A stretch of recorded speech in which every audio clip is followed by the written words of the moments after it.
5 sons, born into the boundless wealth of the Whitmore dynasty, met their gruesome ends before their 21st year, not by fate, but by the calculated hand of their own father. Their deaths, cloaked in the guise of tragic accidents, left a chilling trail of whispered suspicions and unsettling coincidences. How did such a monstrous secret remain hidden for so long? And who would dare to challenge the terrifying patriarch of colonial Savannah? If you discovered such a horrifying truth about your own family, would you fight or flee? Share your thoughts in the comments. For more unsettling true stories and the darkest corners of human history, subscribe to Host of Silence and never miss a revelation. To unearth the terrifying saga of the Whitmore family, we must step back in time, to the sprawling plantations of Georgia between 1749 and 1752, where prosperity masked a relentless reign of terror. In the year of our Lord 1745, the Whitmore estate, a sprawling dominion nestled deep within the verdant heart of Georgia, projected an image of unparalleled prosperity. Its fields, rich with the promise of harvest, stretched to the horizon, bordered by ancient oaks that stood like silent, watchful sentinels. The grand manor house, a testament to colonial opulence, stood proud and imposing, its white pillars gleaming beneath the relentless southern sun.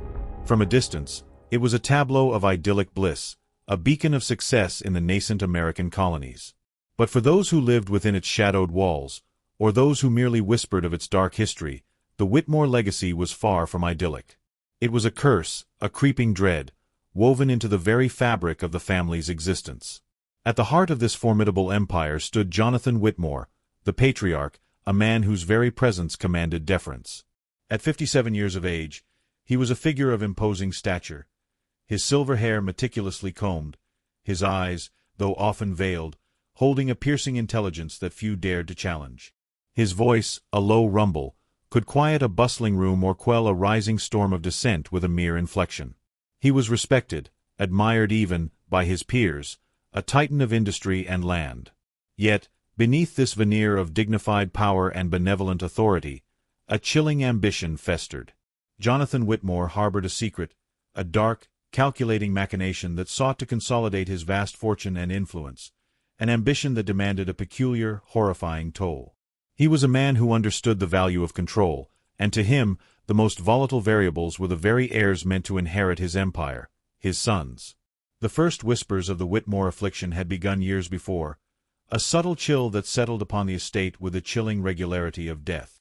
It was a pattern, an unspeakable tragedy that seemed to cling to the male line of the Whitmore family, a cruel predilection for claiming the lives of the sons upon the cusp of their 21st year. Not a single male heir, it seemed, was destined to breach that fateful threshold unscathed. The manor, once filled with the boisterous laughter of young boys, had been repeatedly plunged into a suffocating quiet, broken only by the mournful tolling of bells and the hushed condolences of a baffled community. These were not mere accidents. They were too precise, too uniform in their timing.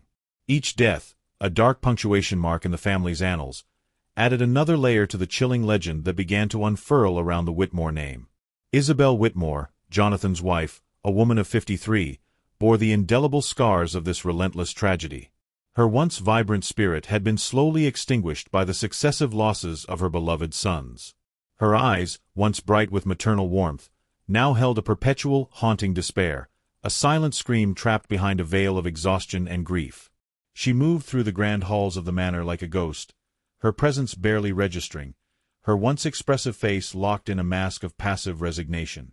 Her hands, perpetually clasped, trembled not from age, but from an internal terror that gnawed at her soul. She was a woman consumed by a guilt she could not articulate, a silent complicity in a horror she could not name, nor truly comprehend. Her faith, once a sturdy anchor, had become a fragile, desperate plea, a constant, mournful litany whispered into the empty air of her private chambers. The manor, to Isabel, was not a home but a mausoleum, each room holding the phantom echoes of sons who had never been allowed to fully live. Watching this slow, agonizing decay of a family was Father Benjamin Harlan, the local Jesuit priest. At 40 years of age, he was a man of keen intellect and deep spiritual conviction, his face etched with the silent burdens of his flock.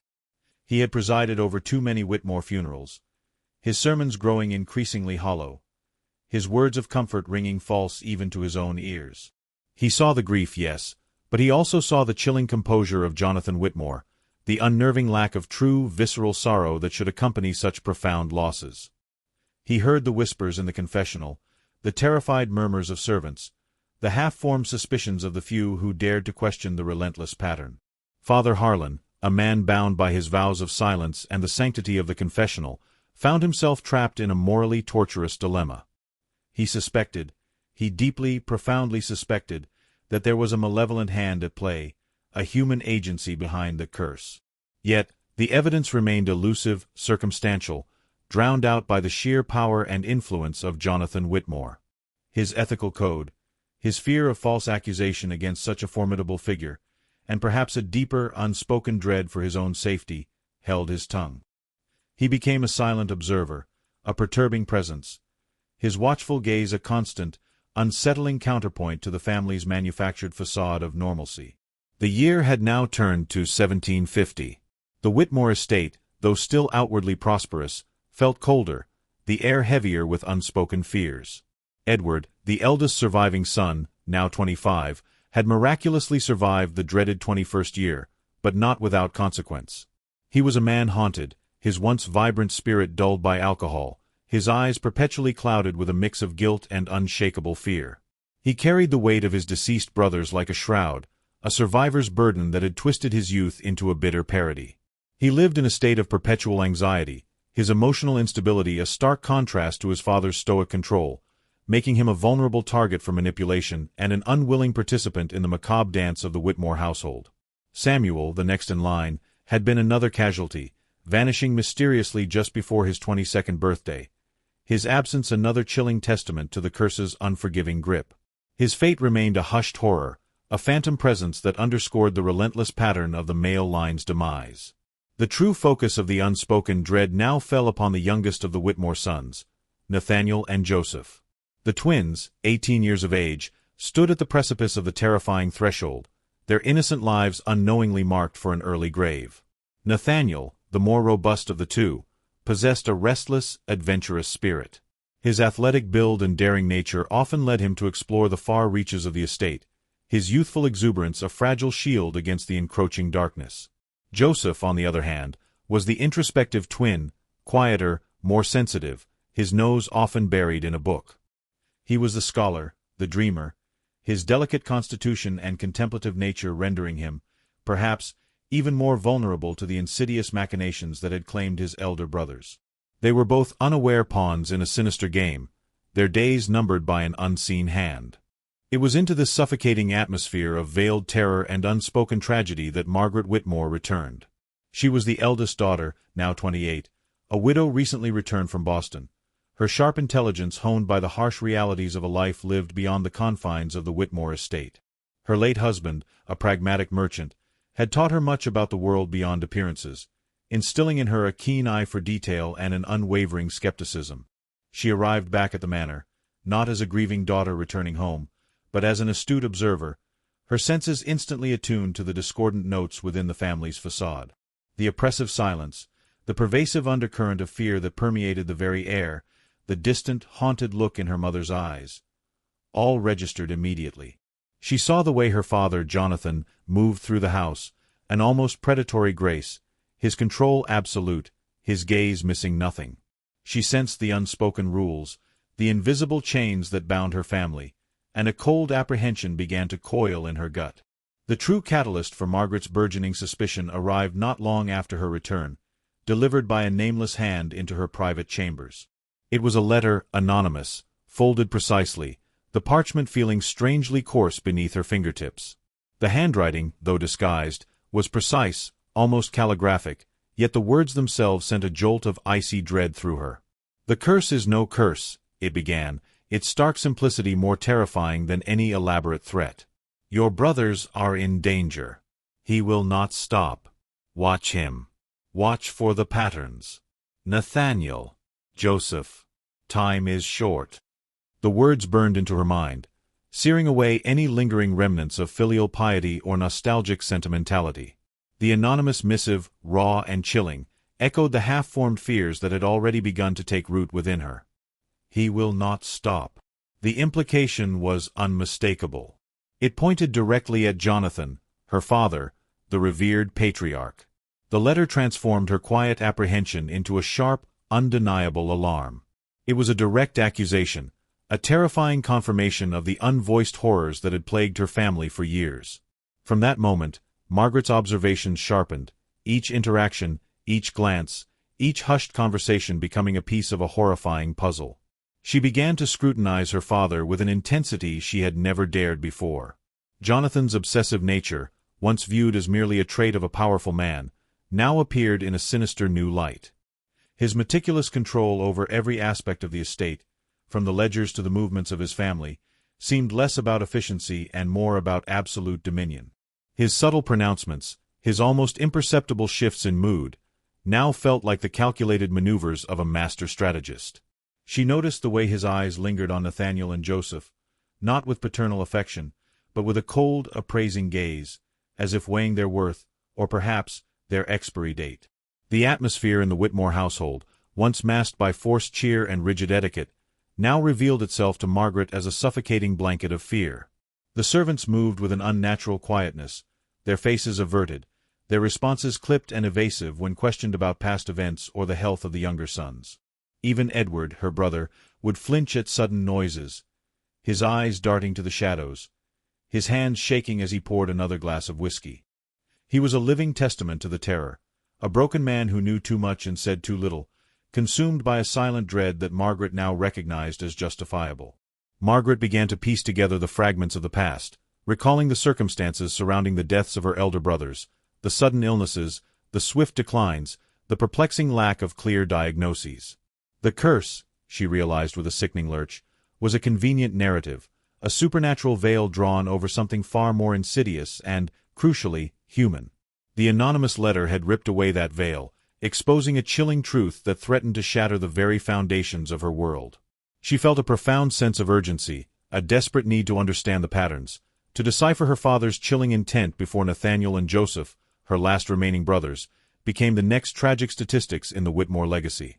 The comfortable, prosperous facade of the Whitmore estate had become a cage, and Margaret, now armed with a dreadful suspicion and a terrifying anonymous warning, knew she had to find a way to break free, not just for herself, but for the innocent lives still trapped within its walls.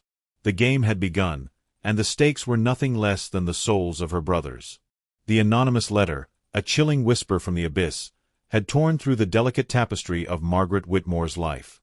Each word, each insinuation of betrayal and malice, now rang in her mind like a funeral bell, transforming the familiarity of Whitmore Manor into a Gothic horror scene.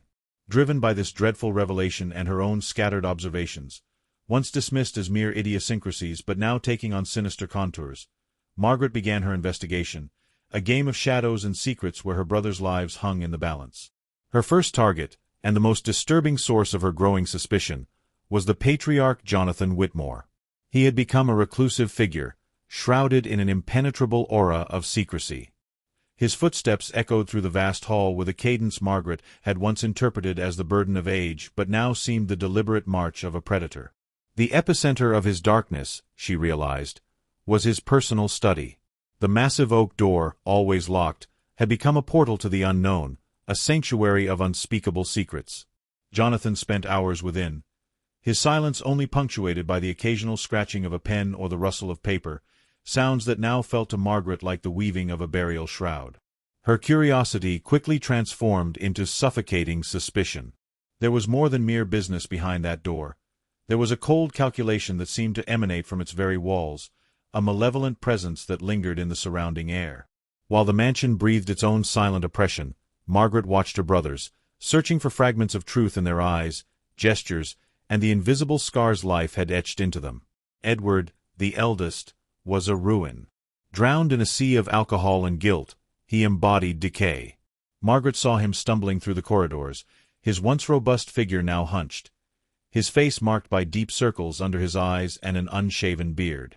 His eyes, when they occasionally met hers, bore an unbearable weight, a mute torment that spoke of buried truths. He was a haunted man, not only by his own demons but perhaps by the ghosts of those who had gone. Margaret tried to reach out, offer a word, a comfort, but Edward evaded her, preferring the company of his brandy barrel to the harsh light of conversation.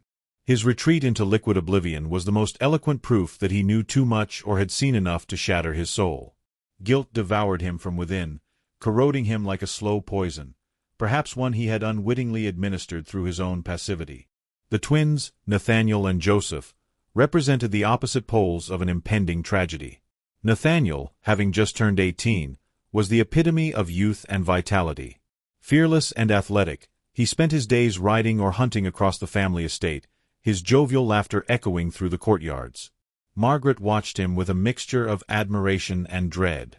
He was naive, unaware of the danger lurking in the shadows of their own home. His physical strength and adventurous spirit, virtues in another context, now made him a target, an imposing obstacle to their father's designs.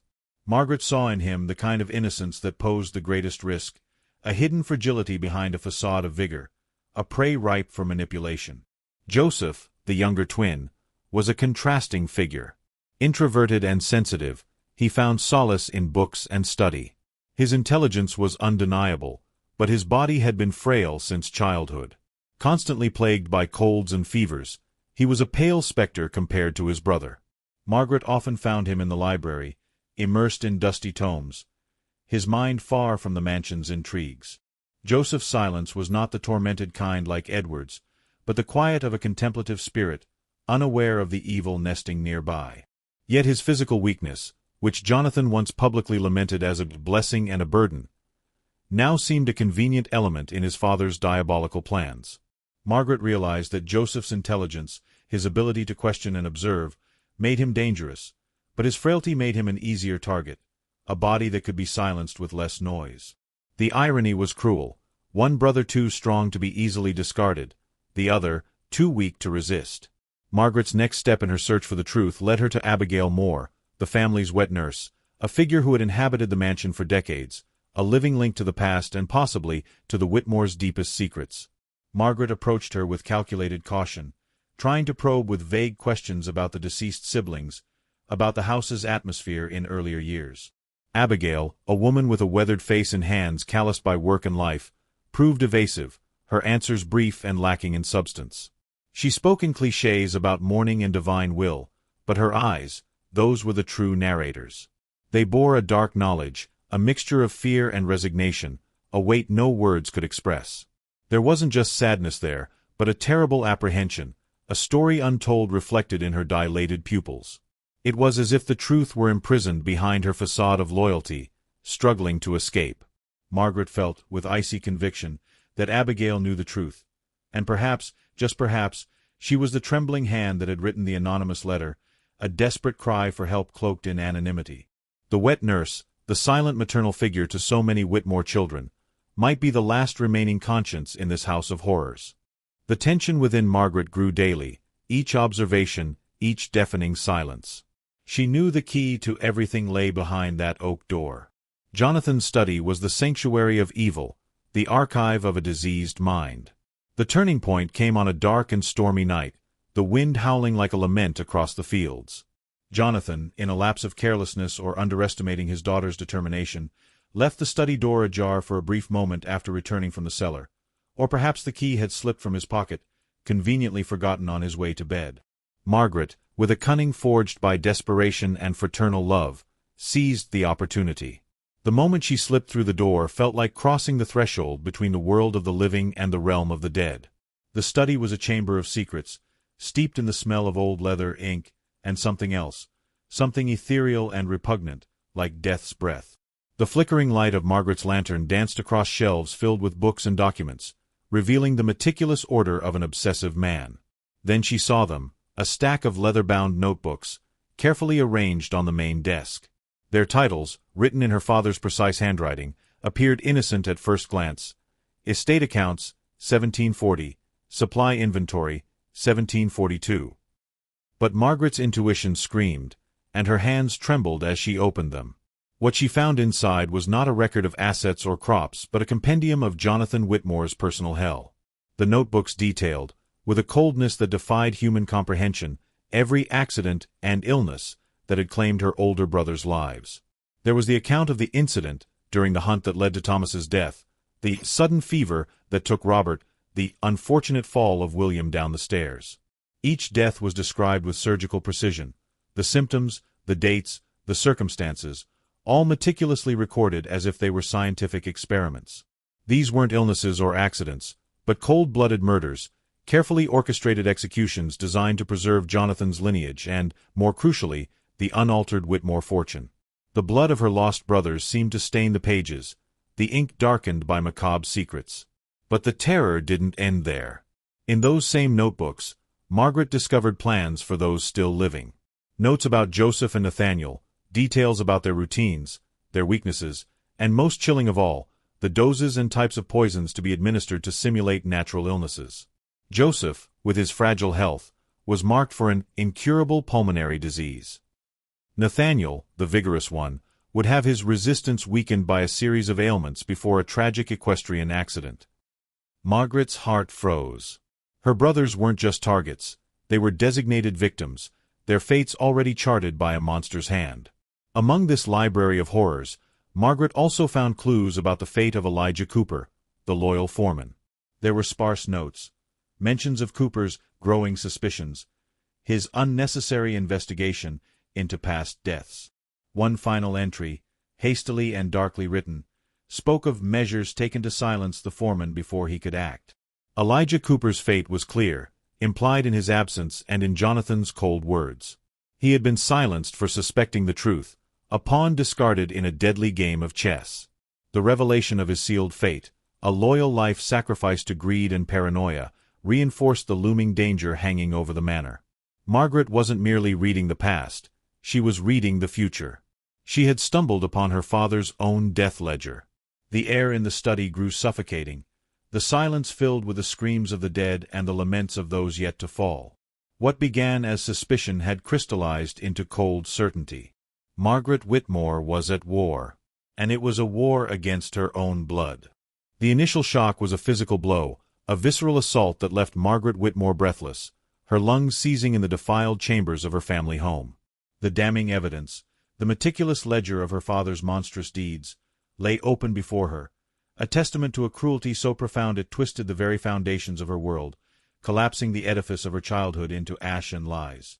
Grief, raw and untamed, tore through her, not as a gentle sorrow, but as a violent internal storm, each gust a vivid memory of a brother lost, a life extinguished by the very hand meant to nurture it.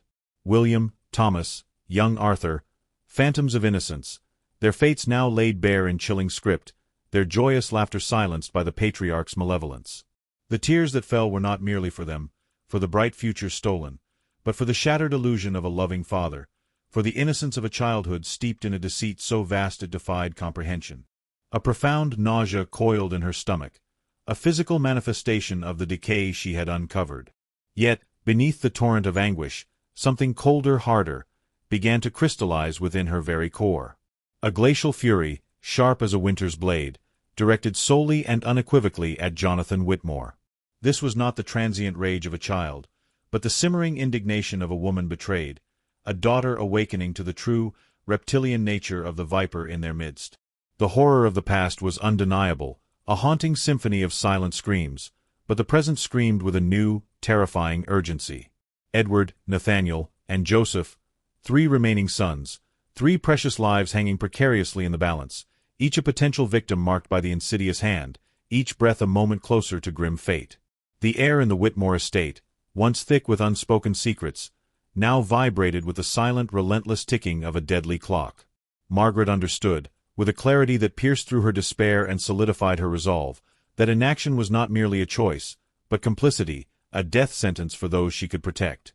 Her sanctuary became her father's study, a room once forbidden, cloaked in an aura of paternal authority, now transformed into a morbid, clandestine classroom.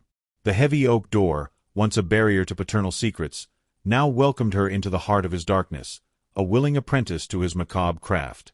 She did not enter to condemn, nor to merely mourn, but to learn, to dissect, to understand the mechanics of his depravity.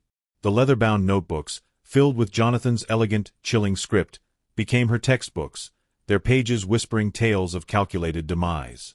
They were not mere ledgers of death, but meticulously detailed compendiums of control, of quiet, untraceable eradication. Her fingers, trembling at first with revulsion, then steadying with grim, desperate resolve, traced the precise annotations, the careful observations of human behavior under duress, the chillingly effective methods of psychological manipulation that preceded the final, fatal act. The true horror lay not just in the acts themselves, but in the cold, clinical detachment with which they were conceived and executed, a detached professionalism that chilled her to the bone. She sought not the ultimate motive, for that was clear enough. An insatiable hunger for control, a pathological fear of relinquishing his vast power, but the how.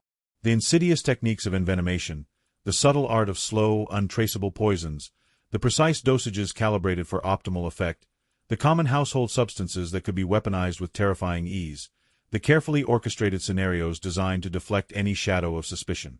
She absorbed it all, a dark sponge soaking up the grim knowledge, her mind a steel trap locking away every horrific detail, every chilling instruction. A plan, born of desperation and forged in the crucible of her newfound, horrifying understanding, began to take shape within her mind. It was a desperate gambit, mirroring the very evil she sought to destroy, a descent into the dark abyss to confront the monster. To eliminate Jonathan, she realized, she must become, for a fleeting, terrifying moment, an echo of his chilling precision, his ruthless efficiency. The method emerged, insidious and potent, from the pages of his dark wisdom, oleander. A common ornamental shrub, its vibrant beauty a deceitful veil for its potent, cardiac-arresting toxicity.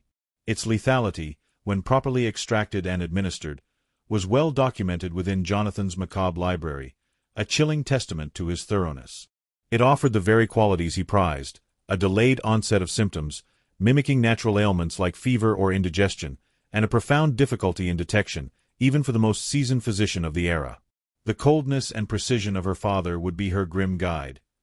His own methods turned against him. The preparation was a clandestine ritual, performed under the deepest cloak of night, in the hidden, forgotten corners of the sprawling estate, far from the prying eyes of servants or family. Her hands, once accustomed to the delicate stitches of embroidery or the gentle turning of book pages, now worked with a grim, surgical efficiency. She gathered the oleander leaves and flowers, their verdant beauty and faint, sweet perfume a stark, unsettling contrast to their deadly purpose. The process of extraction was painstaking, a slow, methodical reduction of the plant material through boiling and straining into a concentrated, viscous, lethal essence. Each drop of the dark liquid that collected in her makeshift apparatus felt heavy with the weight of her terrible, unyielding resolve.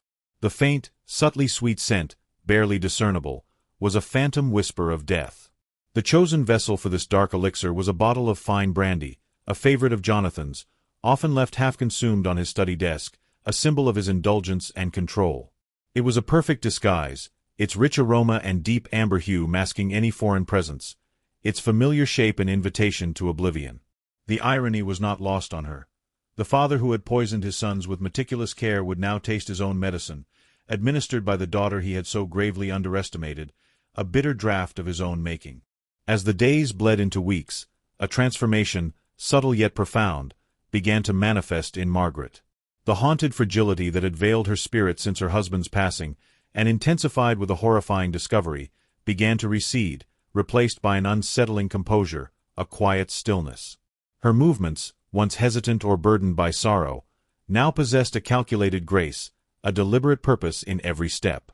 Her voice, though still soft and modulated, carried an undeniable undercurrent of steel, a new authority that had not existed. Most striking of all was her gaze. It had sharpened, losing its former softness and vulnerability, acquiring a piercing intensity that seemed to see through veneers, to dissect motives, to weigh every word and gesture, anticipate every move. She moved through the sprawling estate with a new purpose, a predator in plain sight, her every interaction a carefully orchestrated performance designed to lull suspicion. The grief was still a raw wound, a constant ache, but the fury had transmuted into an unwavering, terrible resolve, a chilling determination that fueled her every waking moment. Jonathan Whitmore, a man whose life was built upon acute observation and ruthless manipulation, was not blind to this unsettling metamorphosis.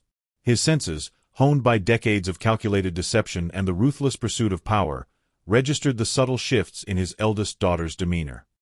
He saw the new glint in her eyes, a reflection of a mind suddenly awake, disturbingly alert, no longer shrouded by sorrow.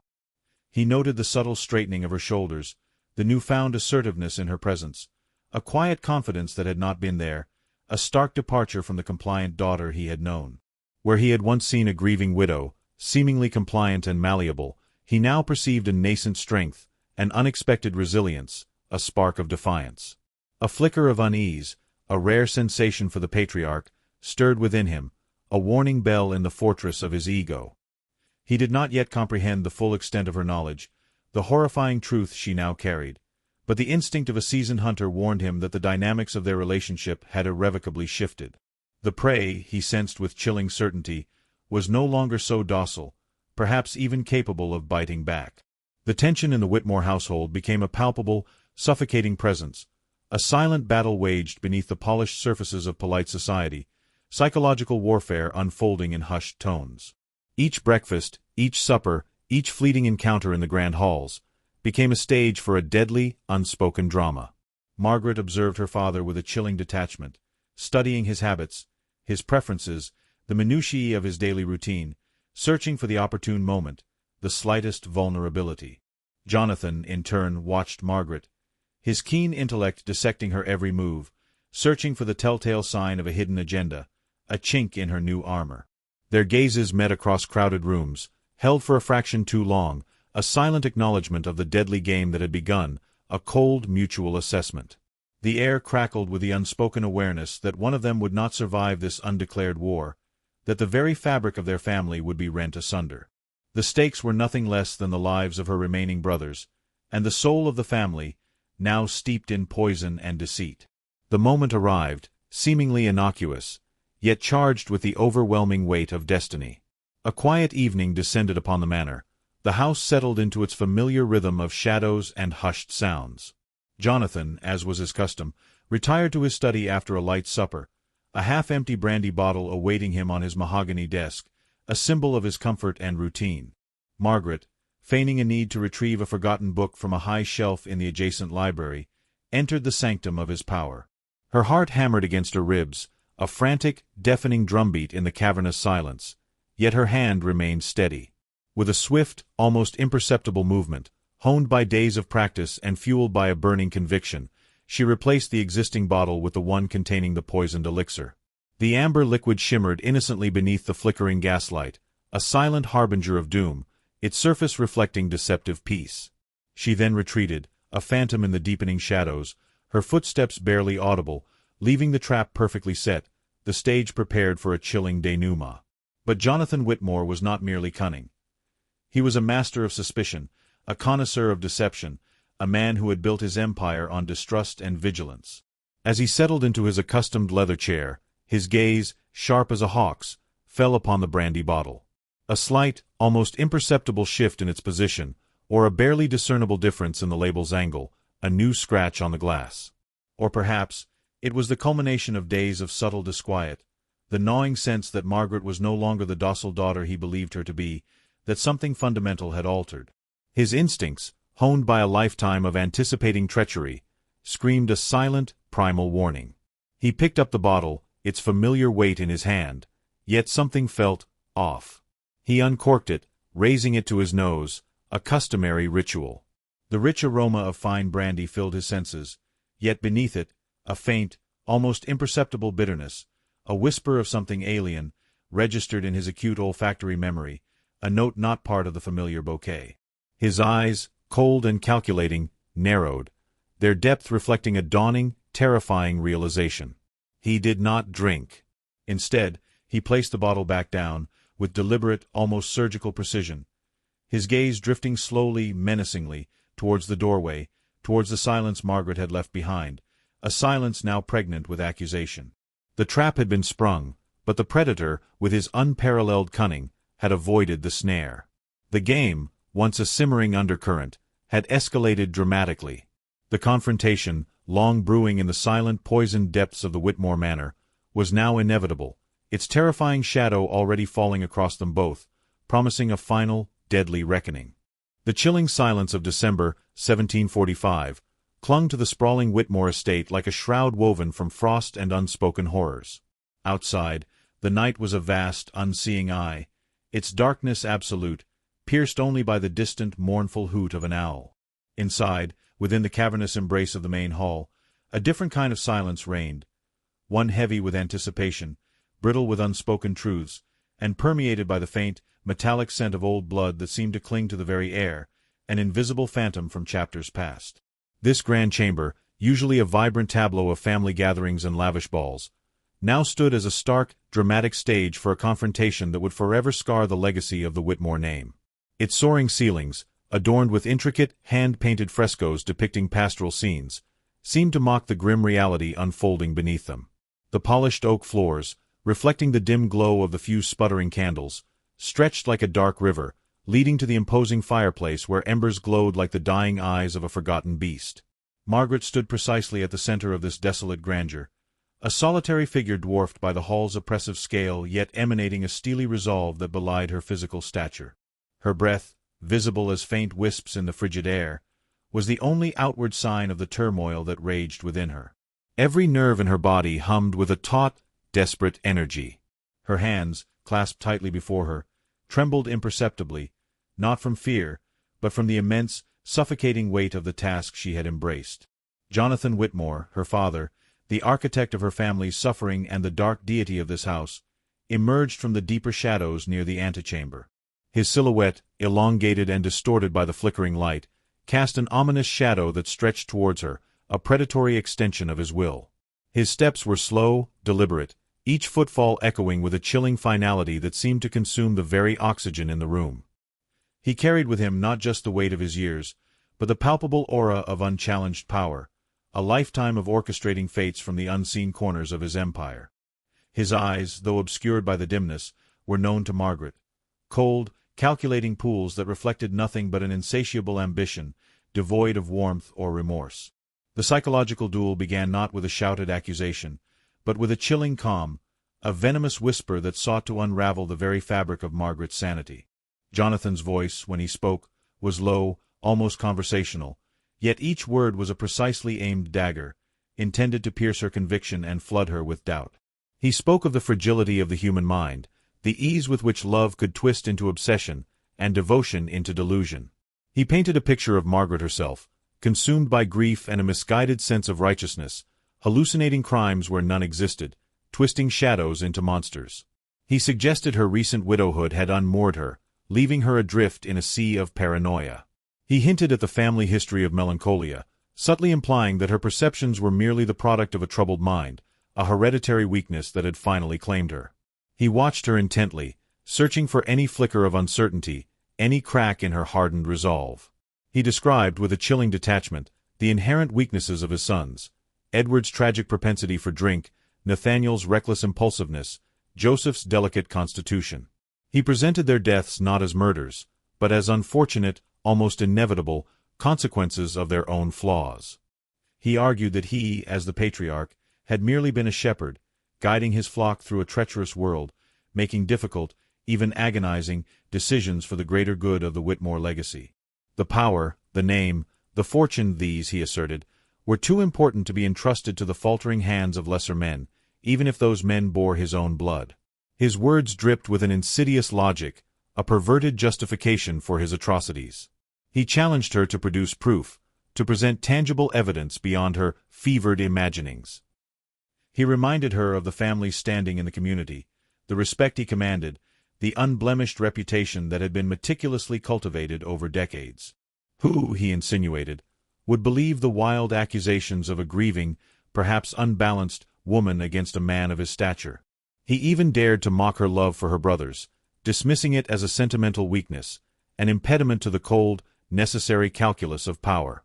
He spoke of them as expendable pieces on a grand chessboard, sacrifices necessary for the preservation of the ultimate prize, the Whitmore dynasty, refined and strengthened by his ruthless hand.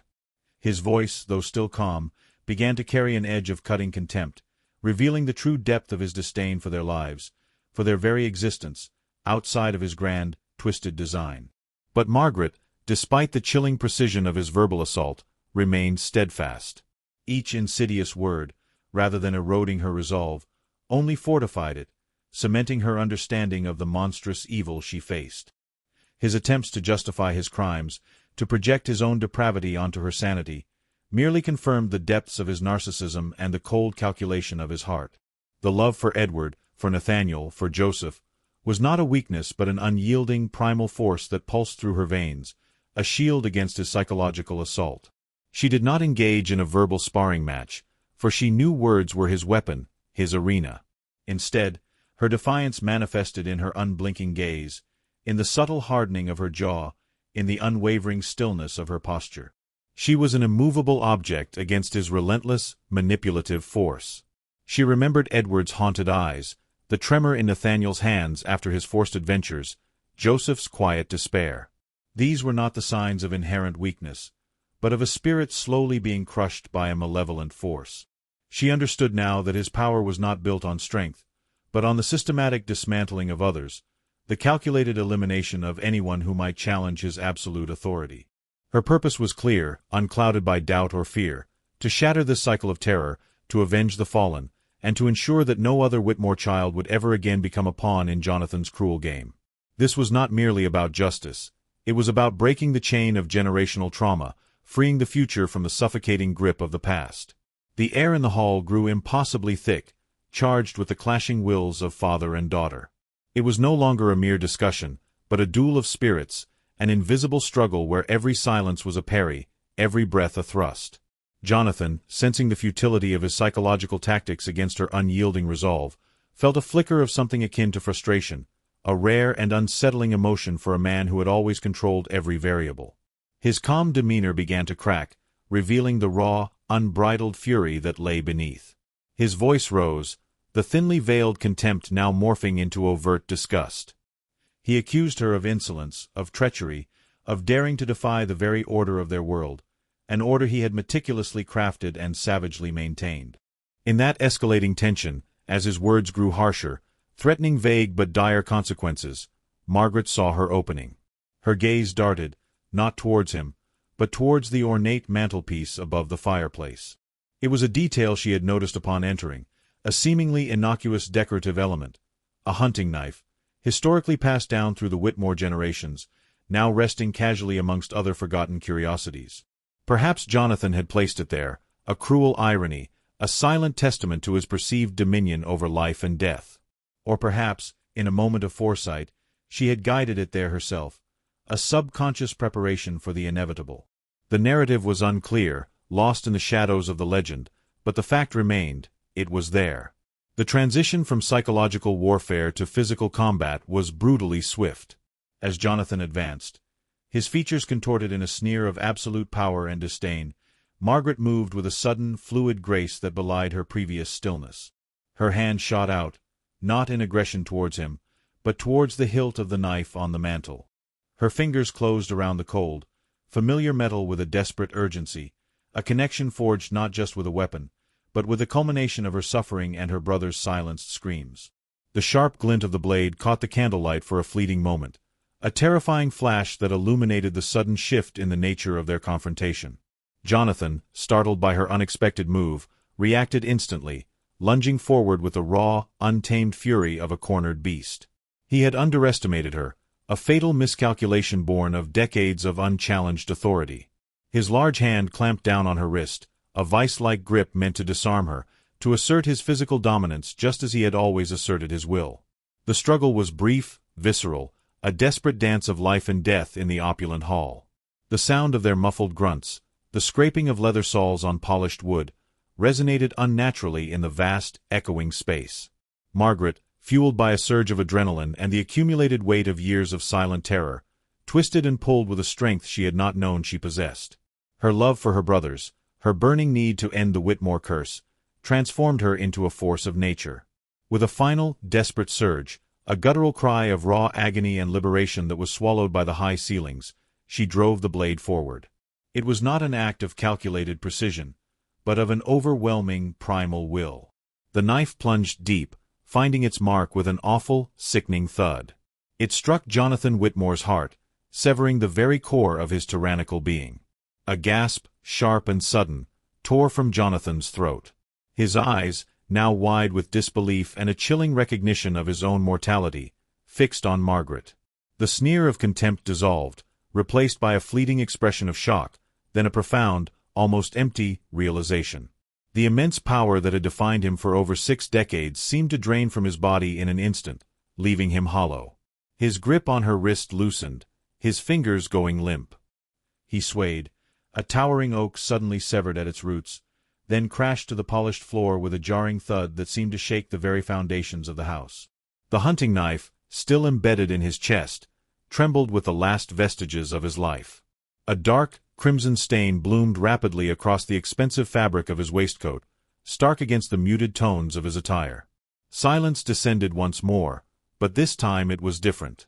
It was not the silence of anticipation, but the profound, echoing emptiness that follows a cataclysm. Margaret stood frozen, the heavy, metallic scent of fresh blood now cloying in the air. Her arm remained extended, still braced for a resistance that would never come. Her chest heaved, struggling to draw air into lungs that felt suddenly inadequate. The world around her seemed to spin and then stabilize with an unnerving clarity. Jonathan Whitmore, the patriarch, the monster, was dead. The realization washed over her in waves. First, a profound, almost dizzying sense of liberation. The invisible chains that had bound her family for generations, forged by his cruel ambition, had shattered. The suffocating weight of his presence, which had loomed over every aspect of her life, was gone. Her brothers, though gone, were finally avenged. A quiet, desperate triumph swelled within her, a flicker of light in the overwhelming darkness. But swiftly, this fleeting liberation was eclipsed by an equally overwhelming, far darker emotion, and crushing, terrible responsibility. The knife, still warm from the life it had extinguished, had left her hands stained not just with blood, but with the indelible mark of a choice made, a line crossed. She was no longer just Margaret, the grieving sister, the courageous daughter. She was Margaret, the killer, the architect of a new, unknown fate for the Whitmore name. The very act that had freed them had also bound her to a new, solitary burden. The silence of the hall, once filled with unspoken dread, now echoed with the haunting sound of her own shuddering breaths, the only living presence in a chamber that had just witnessed the violent end of a terrible reign and the dark, irreversible birth of a new era. The winter night pressed in, cold and unforgiving, a silent witness to a deed that would forever haunt the whispers of the Whitmore legend. The silence that descended upon the Whitmore manor in the wake of Jonathan's final, shuddering breath was not one of peace, but of profound, unsettling emptiness. It was the silence of a void, abruptly filled by Margaret's chillingly calculated resolve. She did not weep. She did not tremble. The very air around her seemed to congeal with a purpose far colder than grief. Her initial movements were almost preternatural in their efficiency. She knelt beside the slumped form of her father, not to mourn, but to meticulously examine the scene. Her gaze, devoid of any discernible emotion, scanned for the telltale signs of her intervention. The faint, almost imperceptible residue on the lip of the goblet, the slight disarray of Jonathan's clothing, each detail was a potential thread that could unravel the meticulously woven fabric of her plan. With the practiced hand of someone who had long anticipated this moment, she began to erase. A soft linen cloth, plucked from a nearby side table, became her instrument of absolution. The goblet was wiped clean, its surface reflecting the dim candlelight without betraying its recent contents. Jonathan's heavy hand, still clutching at the folds of his waistcoat, was gently, almost reverently, repositioned to suggest the sudden, convulsive grip of a man succumbing to a heart attack. She smoothed his ruffled hair, arranged his limbs, until the tableau presented itself as a tragedy of nature, a sudden, unforeseen end. But the physical evidence was only one layer of the truth to be buried. The true heart of Jonathan Whitmore's darkness resided in the secluded study, within the pages of his damning journals and the meticulously drafted schematics of his malevolent designs. Margaret moved through the silent house like a wraith, her footsteps unheard, her presence a mere ripple in the oppressive quiet. She gathered the leather-bound notebooks, their covers stiff with the weight of unspeakable secrets, and the rolled parchments detailing his grotesque legacy. Her mind, a steel trap, recalled the precise location of every hidden document, every vile plan.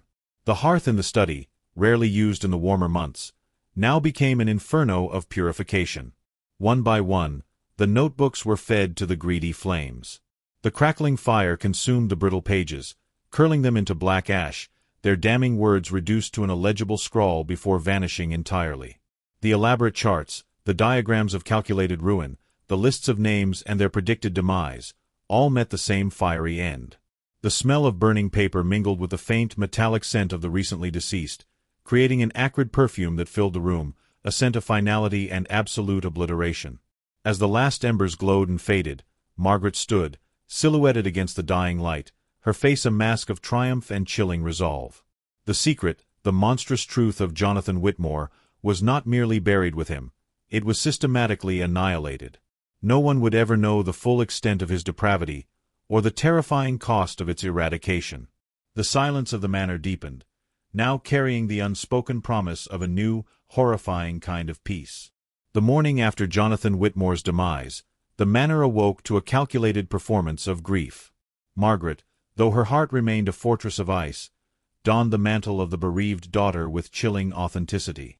Her eyes, though dry, held a haunted depth. Her voice, though steady, conveyed a suitable tremor of sorrow. She orchestrated the funeral with the meticulous precision of a general preparing for battle, ensuring every detail spoke of respect, tradition, and an almost unbearable sense of loss. The community mourned the loss of a patriarch, a pillar of the community, unaware they were weeping for a monster, and celebrating, inadvertently, the dawn of their salvation. With the funeral rites complete and the earth settled over Jonathan's grave, Margaret seamlessly transitioned into her new role. The transformation was not immediate, but rather a gradual, inexorable shift, like the turning of a great, silent tide. She became the unquestioned matriarch of the Whitmore estate, her quiet authority echoing through the halls once dominated by a tyrant's booming voice. The farm, once a stage for Jonathan's cruel machinations, now thrived under her intelligent and efficient stewardship. She possessed an innate understanding of the land, an intuitive grasp of its rhythms, honed by years of silent observation. Her decisions were swift, her directives clear, and her presence, though unassuming, commanded an almost fearful respect. The servants, initially wary, soon found themselves working with an unaccustomed sense of purpose, recognizing the new, steady hand that guided the estate. There was no more capricious cruelty, no more arbitrary fear. Only the silent, unyielding pursuit of order and prosperity. The Whitmore legacy, once synonymous with a hidden curse and untimely demise for its male heirs, began its slow, arduous journey toward redemption.